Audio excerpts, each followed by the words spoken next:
Une véritable partie de ping-pong à l'extérieur des bureaux fédéraux. L'objectif, dénoncer un enjeu politique. Un rejet de la responsabilité concernant la question de déversement illégal de substances toxiques dans une communauté Mohawk à 30 km à l'extérieur de Montréal. On est masqué en solidarité avec celles et ceux qui ne peuvent pas parler pour risque d'intimidation violente.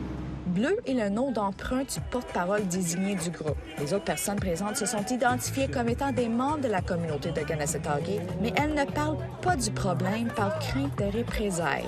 Il nous est impossible de faire confiance à ceux qui ont brisé notre confiance depuis le début. Les solutions ne peuvent être trouvées que par la création d'un espace sûr et sécurisé où les gens peuvent s'exprimer librement, sans crainte ni intimidation.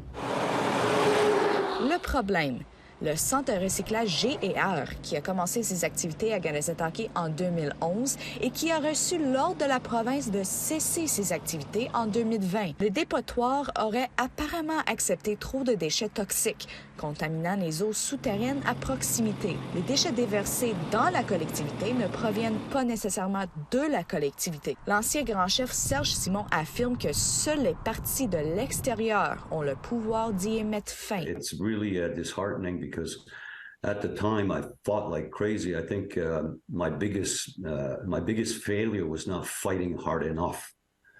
And, you know, the situation caught up to us so quickly. We had no idea what they were doing until it was too late. Il n'a pas été possible de joindre le conseil de bande de Kanesatake avant la date limite. Toutefois, la municipalité voisine d'Oka a demandé au gouvernement provincial d'intervenir. Le ministère des Affaires autochtones du Québec a ensuite affirmé avoir renvoyé la question du centre de recyclage au gouvernement fédéral. Il y a eu une discussion productive avec Service autochtone Canada.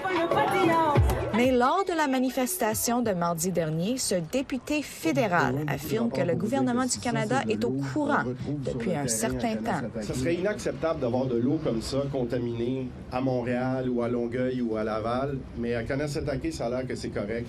Puis après ça, on se dit c'est compliqué puis c'est pas de notre faute. Selon les environnementalistes, là, mais on aimerait bien avoir une commission d'enquête indépendante parce que c'est un enjeu qui affecte Kanesatake, mais qui peut affecter aussi d'autres réserves un peu partout dans le pays. Ce serait important qu'on ait donc des actions systémiques pan-nationales pour prévenir ce type de situation dans le futur dans d'autres communautés autochtones. Mais entre-temps, Les prochaines étapes, on va faire une action par semaine qui va montrer au public, montrer aux politiciens ce que vivent les gens à Kanesatake.